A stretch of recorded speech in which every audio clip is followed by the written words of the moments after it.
जब प्रधानमंत्री जी ने सेवा तीर्थ में प्रवेश किया तब उन्होंने देश के समक्ष 6 करोड़ लखपति दीदी बनाने का लक्ष्य रखा था। मुझे खुशी है कि राज्य में 13,85,000 महिलाएं लखपति दीदी बन चुकी हैं। प्रधानमंत्री श्री नरेंद्र मोदी जी की पीएम जनमन योजना से 56,000 से अधिक पीबीटीजी परिवारों तक बुनियादी सुविधाएं पहुंची हैं।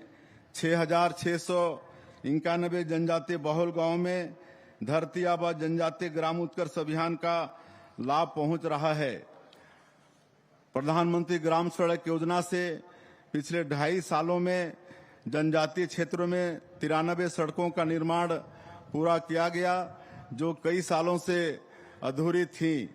पीएम जनमन योजना से 1788 किलोमीटर लंबी सड़कों का निर्माण पूरा हुआ है, जो देश में सर्वाधिक है।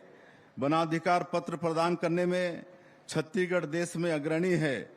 वारिसों के पट्टों के नामांतरण की प्रक्रिया हमने आरंभ की है। पेशा कानून के प्रभावी क्रियान्वयन के लिए हमने टास्क फोर्स का गठन किया है। अवैध धर्मांतरण हमारे समाज, विशेष रूप से जनजातीय संस्कृति व सामाजिक ताने बाने के लिए एक गंभीर चुनौती है।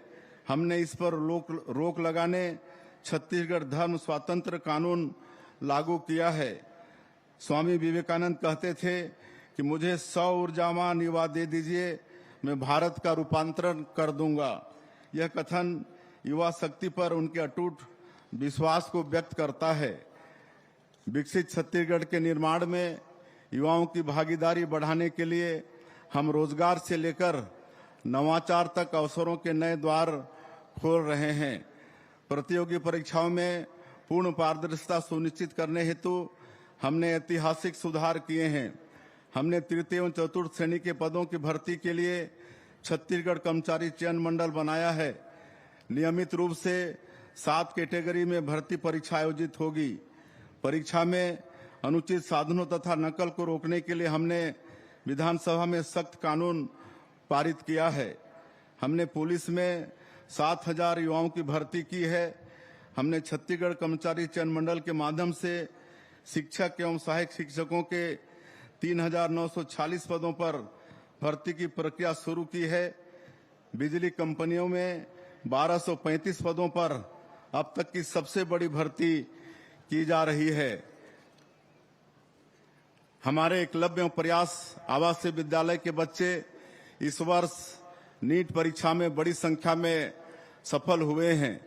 NEET, JEE, CLAT, railway, SSC, banking, PSC तथा यूपीएससी परीक्षाओं की तैयारी के लिए सहयोग देने हम CG assistant for competitive exam योजना आरंभ कर रहे हैं।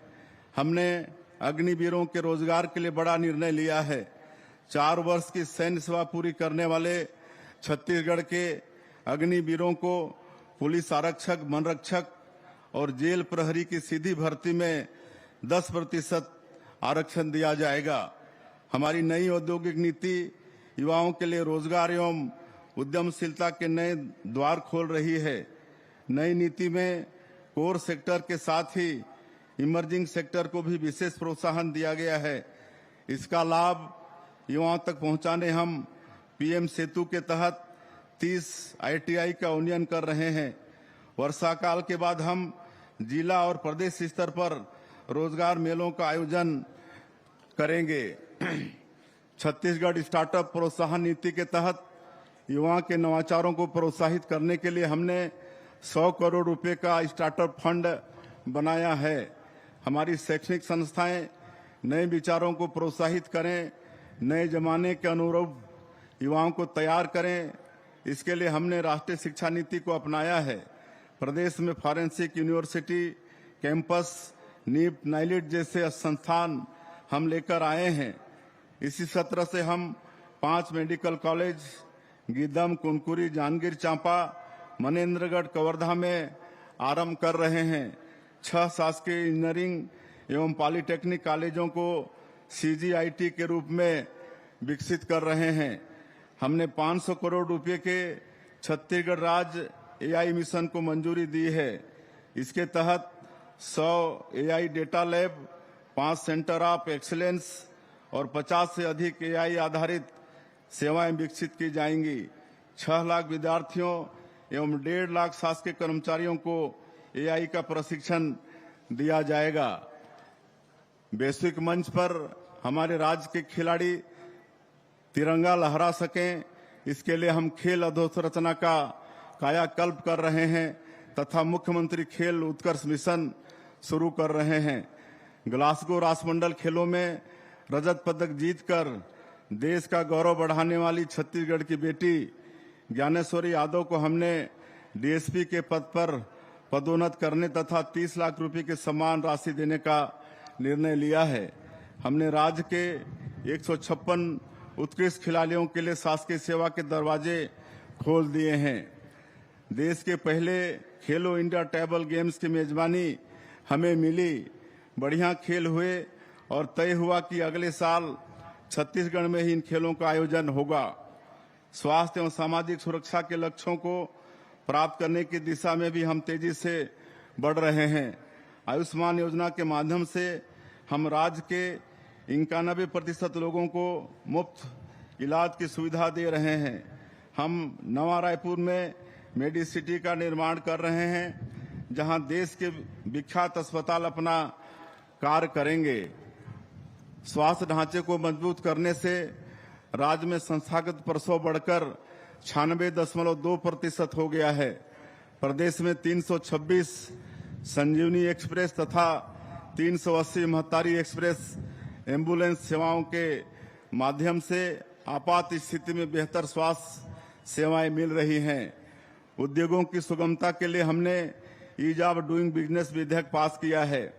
हमने 1 क्लिक सिंगल विंडो सिस्टम लागू किया है, जिससे आवश्यक अनुमतियां पोर्टल के माध्यम से तय समय में मिल रही हैं। जन विश्वास अधिनियम के लागू होने से कारोबार अब आसान हो गया है। नई औद्योगिक नीति के माध्यम से निवेशकों को आकर्षित करने हमने देश दुनिया में इन्वेस्टर कनेक्ट आयोजित किए हैं। इसमें हमें अब तक 8,23,000 करोड़ रुपए के निवेश प्रस्ताव प्राप्त हुए हैं।